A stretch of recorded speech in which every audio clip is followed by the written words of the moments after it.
السلام عليكم ورحمة الله وبركاته. إن الحمد لله وحده والصلاة والسلام على من لا نبي بعده وعلى آله وصحبه ومن والاه أما بعد فأعوذ بالله من الشيطان الرجيم. بسم الله الرحمن الرحيم.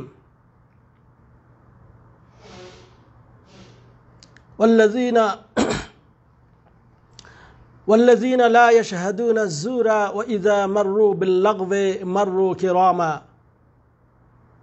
হামদ তারিফ প্রশংসা ও শুকর আল্লাহ রাব্বুল আলামিনের জন্য, যার বিশেষ মেহেরবানিতে আমরা আজকে এই লাইভ অনুষ্ঠানে অংশগ্রহণ করতে পারলাম। এই জন্য আমরা আল্লাহ রাব্বুল আলামিনের দরবারে ইলাহিতে জানাই অসংখ্য শুকর, আলহামদুলিল্লাহ। সুপ্রিয় দর্শক ও শ্রোতা, আজকে একটি বিষয় আপনাদের সামনে আমি উপস্থাপন করব। সেটি হলো কিভাবে আমরা একটা নতুন বছরকে স্বাগত জানাবো। বন্ধুগণ, আপনি আমি জানি আমরা 2020কে বিদায় দিয়ে নতুন একটি বছর 2021কে শুরু করতে যাচ্ছি। এই 2021 আমরা তাকে কিভাবে স্বাগত জানাবো? আমাদের অনেক বন্ধু বান্ধব, অনেক ভাই, অনেকে জানতে চান যে আমরা কিভাবে নতুন বছরকে স্বাগতম জানাবো। সম্মানিত বন্ধুগণ, এটা খুবই সূক্ষ্ম কথা যে অনেক মানুষ রয়েছেন যারা জানতেছেন যে একটি বছর শেষ, আরেকটি বছরের শুরু। আমরা নিজেদের এই যে বিগত জীবনটাকে, বিগত একটি বছরকে কীরকমভাবে উপভোগ করলাম, আবার সামনের একটি বছরকে আমরা কিভাবে স্বাগতম জানাবো। এটার মূল কথা যেটা, সেটি হলো এই যে ইসলামী শরীয়তের ভেতরে এরকম নির্দিষ্ট করে দিবস পালন করা ইসলামী শরীয়তে এর কোনো বৈধতা নেই। ইসলামে দুটি ঈদের দিন রয়েছে, একটা হলো ঈদ উল ফিতর আর একটা হলো ঈদ উল আজহা। এছাড়া অন্য কোনো উৎসব, দিন, দিবস ইত্যাদি পালন করার কথা ইসলামে বর্ণিত হয়নি। কিন্তু আমাদের সমাজে দেখা যায় অনেক ভাই আমরা রয়েছি যারা একটি বিশেষ করে একটি বছরকে বিদায় দিতে গেলে, আবার একটি বছরকে যখন আমরা শুরু করতে যাই, সেই শুরুটা আমরা পাপের সঙ্গে করি, আবার বিদায়টাও পাপের সঙ্গে দিয়ে দেই। অথচ হাদিসে এসেছে আল আমরা বিল খাওয়াতিম, শেষ ভালো যার সব ভালো তার। আমরা শেষটা করি একটি বছরের শেষে গান বাজনা বাদ্য ইত্যাদি দিয়ে আমরা একটা বছর শেষ করি, আবার একটা বছর সূচনা করি গান বাদ্যযন্ত্র ইত্যাদি দিয়ে। অনেকে বিভিন্ন ধরনের অসামাজিক কার্যকলাপের মাধ্যমে, যেটাকে অনেকে বলে জিরো আওয়ার, মানে জিরো আওয়ারটা যদি আমাদের ভালো হয়, সবটাই আমাদের ভালো হয়ে যাবে। সম্মানিত বন্ধুগণ, এই আকীদা, এই বিশ্বাস, এইগুলি লালন করা, এইগুলি কোনো মুসলমানদের সংস্কৃতি নয়, বরং রোমান এবং ওই ক্যাথলিক আর ওই ইহুদি খ্রিস্টানদের ধার করা সংস্কৃতি আমাদের সমাজে ঢুকে পড়েছে। এই জন্য করে হাদিসে এসেছে মান তাশাব্বাহা বিকাওমিন ফাহুয়া মিনহুম, যে জাতি যার সঙ্গে সাদৃশ্য রাখে সে তাদেরই দলভুক্ত হয়। রাওয়াহু আবু দাউদ ইবনে ওমর রাদিয়াল্লাহু তাআলা আনহু থেকে এই হাদিস বর্ণিত রয়েছে। সম্মানিত বন্ধুগণ, আমরা নিজেদের স্ট্যাটাস, নিজেদের স্বকীয়তা, নিজেদের মুসলিম, আপনি যে একজন, সেই মুসলিমের সেই আসল রূপ পরিবর্তন করে অন্যের ধার করা, আপনি সেই সামাজিকতা গ্রহণ করে আজকে নিজেকে আমরা শেষ করে দিচ্ছি। অথচ অনেক মুসলিম এমনও রয়েছে যারা নিজেদের সংস্কৃতিকে এটাই বোঝে না। সম্মানিত বন্ধুগণ, এই জন্য করে আমরা বলবো, আসুন, খুব সংক্ষেপ কথা হলো, আমরা একটি বছর শেষ হয়ে যাচ্ছে, আমরা সামনের বছরের জন্য পরিকল্পনা গ্রহণ করব। পরিকল্পনা নেব যে আগামী বছর যাতে আমি কোরআনুল কারীম মুখস্থ করতে পারি। এক পারা, মানে 1 থেকে 30 পারার ভেতরে যে কয় পারায় পারি আমি মুখস্থ করব। একটা আপনি পরিকল্পনা গ্রহণ করেন, কিভাবে আপনি সামনের বছরটা চলবেন।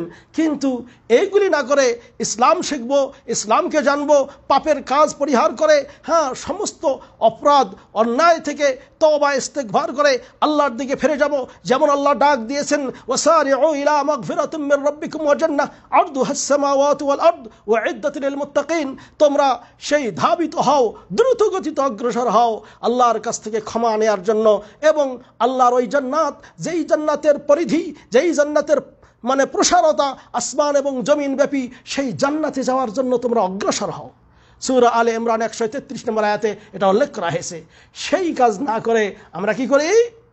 দেখবেন 31st নাইট উদযাপন করে, অনেকে বর্ষবরণ অনুষ্ঠান উদযাপন করে, অনেকে আবার আব্রাহাম লিঙ্কনের তৈরি করা, মিকাই ভ্যালি আব্রাহাম লিঙ্কনের তৈরি করা বস্তা পচা গণতন্ত্রের পেছনে ছোটে সেই ইসলামটাকে ইসলামী গণতন্ত্রের মাধ্যমে তারা বলে যে আমরা সেই নিজেদের মধ্য করে আমরা ইসলামী পদ্ধতিতে এই বিদায় জানাবো, আবার স্বাগতম জানাবো নতুন বছরকে। যার কারণে অনেকে মিলাদ মাহফিল ইত্যাদি করে। কিন্তু সবচেয়ে দুঃখজনক বিষয় যেটা, সেটা আমরা মুসলিমরা নিজেদের বিষয়টাকে আমরা ভুলে গেছি। সম্মানিত বন্ধুগণ, অনেকে মনে করে বছরের প্রথম যদি আমি ভালো খাই তাহলে সারা জীবন ভালো খাবো, বছরের প্রথম দিন যদি আপনি অসুস্থ হন সারা বছরে অসুস্থ হবেন। এটাই কি নিয়ম নীতি? না, এই ধরনের আকীদা ইসলাম শিক্ষা দেয় না। সম্মানিত বন্ধুগণ, এই জন্য করে আসুন, বছর ঘরে মাস ঘরে, একটি বছর শেষ হয়ে আরেকটি বছর আসে, একটি মাস যে আরেকটি মাস আসে, প্রত্যেক মাসেই আপনার আমার ঈমানকে তাজদীদ করা দরকার, নতুনত্ব দেওয়া দরকার আপনার ঈমানকে। কিভাবে আমার একটা দিন চলে গেল, আমি সামনে আর কি প্রেরণ করতেছি। যে আল্লাহ রাব্বুল আলামিন যে বলেছেন, তোমরা প্রত্যেকটা আত্মা দেখা দরকার যে আগামীর জন্য, অর্থাৎ আগামী কিয়ামতের জন্য আমি সেই জান্নাতে যাতে ভালো করে থাকতে পারি, সেজন্য আমি কি পেশ করলাম, আমি কতটুকু আল্লাহর প্রতি ঈমানদার হতে পারলাম, এটাই আপনার আমার দরকার। সম্মানিত বন্ধুগণ, এই জন্য করে এই নতুন শতাব্দী 2020 চলে গেল, দেখলেন না কত চড়াই উতরাই, বিশেষ করে প্রায় বছরের পুরাটাই সেই করোনা ভাইরাসে আমরা আক্রান্ত। তারপরেও অনেকে এখান থেকে শিক্ষা নিচ্ছে না, মনে করছে না যে আল্লাহ রাব্বুল আলামিনের দিকে ফিরে যাই, মনে করে না যে আমি আল্লাহ রাব্বুল আলামিনের দিকে ধাবিত হই, কারণ আমার তো চোখের সামনে অনেক মানুষের মৃত্যু হয়ে গেল। কেন আপনি শিক্ষা নিচ্ছেন না? আল্লাহ রাব্বুল আলামিন অনেক সময় এই বিপদ আপদ দিয়ে মানুষদের ঈমানকে পরীক্ষা করেন, যাতে করে তারা ফিরে আসে। আসুন না ফিরে আল্লাহ রাব্বুল আলামিনের দিকে। সম্মানিত বন্ধুগণ, আবার অনেকে রয়েছেন এমন যে এটাকে কিছু মনেই করেন না। আল্লাহ রাব্বুল আলামিনের কাছে ফিরে যাই, তওবা করি। এই 2020 সাল চলে গেল, সামনে 2021। মনে করেন আজকে 30 তারিখ 30শে ডিসেম্বর, আগামীতে কালকে 31শে ডিসেম্বর, এরপরে শুক্রবার শুরু হবে 2021। এই 2021-এর শুক্রবারে তার আগের রাতে 31st নাইট, অর্থাৎ 31-এর বিদায়, এবং জানুয়ারির সূচনাতে অনেকে 31st নাইট এটা উদযাপন করার জন্য সেই ঢাকার বিশ্ববিদ্যালয়ের চত্বর সহ সারা বাংলাদেশে, এমনকি সারা পৃথিবীতে আতশবাজি আর কত কি নারী পুরুষের অবাধ মেলামেশা, বিশেষ করে যুবক যুবতীরা, তারা এই দিনটাকে মনে করে যে খুবই একটা আমরা উৎফুল্ল করার দিন, এবং এজন্য তারা গান বাদ্য বাজনা এবং বিভিন্ন ধরনের অশ্লীলতা অশ্রাব্য কার্যকলাপের মাধ্যমে এই দিনটাকে সূচনা করে। আস্তাগফিরুল্লাহ, আস্তাগফিরুল্লাহ। হে মুসলিম, কোথায় তোমার দিমাগ, কোথায় তোমার ব্রেন? কেমন করে তুমি সেই পাপের কাজের মাধ্যমে একটা বছরকে সূচনা করতে পারো? অনুরূপভাবে আবার আসে পহেলা বৈশাখ। এই পহেলা বৈশাখে কি এসো হে বৈশাখ বলে কাকে ডাকে? প্রকৃতিকে ডাকে। এসো হে বৈশাখ বলে সেই সকালবেলা যখন সূর্য ওঠে, রমনার বটমূলে সূর্য ওঠে, সেই সময় গান দিয়ে শুরু করে এসো হে বৈশাখ। বৈশাখকে ডাকতেছে, প্রকৃতিকে ডাকতেছে, সে তো শিরিক করতেছে, সূর্য পূজা করতেছে। নাউজুবিল্লাহ মিন যালিক। সেই এর মাধ্যমে বলে যে আমাদের বাংলা সংস্কৃতি আপনাকে এটা শিক্ষা দেয় সূর্যের পূজা করা। এরপরে তারা বের করে মঙ্গল শোভাযাত্রার মধ্যে সেই হুতুম পেশা, আবার বিভিন্ন ধরনের বানর শুকুরের সেই মুখোশ নিজেরা পরিধান করে এরপরে এই রকম করে যাত্রা মানে একটা মিছিল বের করে, আবার নারীরা বাসন্তী রঙের শাড়ি পরে, হ্যাঁ, হলুদ গাঁদা ফুল মাথায় দিয়ে কি যে উল্লাস করতেছে, নারী পুরুষ সবাই অবাধে এরকম করে ঘোরাফেরা করছে আর ভাবছে আমরা বাংলাদেশি বা বাঙালি মানে সংস্কৃতিতে আমরা সেই খুব উজ্জীবিত হয়েছি। কিছুই না, এটা কিছুই না, বরং তুমি সেই অপসংস্কৃতি তোমার মধ্যে লালন করেছ। তুমি ওই হিন্দুদের সিঁদুর কেটেছ, তুমি ওই হুতুম পেশাকে ডেকে ভাগ্যের ভালো মন্দ নির্ধারণ করতেছ। হ্যাঁ, অনেকে বলে যে গজের মধ্যে করে সেই ঘোড়া যদি আসে তখন তার শুভ হবে, বা এর মধ্যে গেলে মঙ্গল হবে, এর মধ্যে আসলে মঙ্গল হবে, এর মধ্যে গেলে অমঙ্গল হবে, ইত্যাদি বিভিন্ন আকিদা, হিন্দুয়ানি আকিদা তোমার মধ্যে তুমি লালন করতেছ। আবার ওই সময় অনেক বড় লোকরা রয়েছেন, তারা কি করে, তারা বিভিন্ন ধরনের সেই কৃষকদেরকে এবং গরিব মানুষকে উপহাস করার জন্য তারা কি করে, ইলিশ মাছ, পান্তা ভাত আর ইলিশ মাছ খায়। হ্যাঁ মিয়া, পান্তা ভাতের স্বাদ তুমি বোঝো? পান্তা ভাত খেতে হলে, অরিজিনাল পান্তা ভাত এর স্বাদ পেতে হলে লবণ মরিচ দিয়ে আপনি খেয়ে দেখেন, পান্তা ভাতের স্বাদ পাবেন। কিন্তু আপনি ওই ধার করা ওই রকম করে ইলিশ মাছের ভাজি দিয়ে পান্তা ভাতের স্বাদ উপভোগ করতে চান? কখনো পাবেন না বন্ধুগণ। আবার এইগুলি মূলত কি, এই যে 500 টাকা বা 1000 টাকা দিয়ে অপরিচিতা একজন নারীর হাত দিয়ে আপনি পান্তা ভাত খাইতেছেন। বিশ্ববিদ্যালয় চত্বরের অনেক যুবক যুবতীরা এ কাজ করছে আর মনে করতেছে আজকে ওর হাত দিয়ে আমি পান্তা ভাত খাবো, টাকা দিলাম এত। নাউজুবিল্লাহি মিন যালিক। আপনি কোথায় টাকা ব্যয় করলেন হিসাব করেছেন? এর হিসাব, প্রকৃত হিসাব আপনাকে অবশ্যই দিতে হবে। সম্মানিত বন্ধুগণ, আসুন, এই জন্য এইগুলি হলো অপসংস্কৃতি। এইগুলির মাধ্যমে নয়, বরং তওবা ইস্তেগফার করার মাধ্যমে আল্লাহর দিকে ফিরে যাই। দেখুন, আর দুই একটি কথা বলেই শেষ করব। সেটি হলো এই যে অনেক মানুষ, এই যে 25শে ডিসেম্বর চলে গেল, 25শে ডিসেম্বরে বেধর্মীদের উৎসবে অনেক মুসলমানরা মেতে উঠল, ক্রিসমাস ডে পালন করে। ক্রিসমাস ডেতে তারা মূলত কি করলো জানেন? ক্রিসমাস ডেতে তারা মূলত এই কাজ করলো যে আল্লাহ রাব্বুল আলামিনের পুত্র সাব্যস্ত করলো, আর আপনি মুসলমান হয়ে এটাকে সমর্থন করলেন। নাউযুবিল্লাহি মিন যালিক। আল্লাহ রাব্বুল আলামিন সূরা মারইয়াম 88 নম্বর আয়াতে আল্লাহ রাব্বুল আলামিন কি বলেছেন অনেকেরই জানা। আল্লাহ বলেছেন ওয়াকালু ইত্তাখাযার রাহমানু ওয়ালাদা, আর তারা বলেছিল যে আল্লাহ রাব্বুল আলামিন সন্তান গ্রহণ করেছেন। নাউযুবিল্লাহি মিন যালিক। আল্লাহ বলেন লাকাদ জিতুম শাইআন ইদ্দা, বরং তোমরা এমন এক বিভৎস বিষয়ের অবতারণা করলে যেই কথা সেই জড় পদার্থ, পাহাড় এরাও সহ্য করতে পারে না, আকাশ জমিন সহ্য করতে পারে না।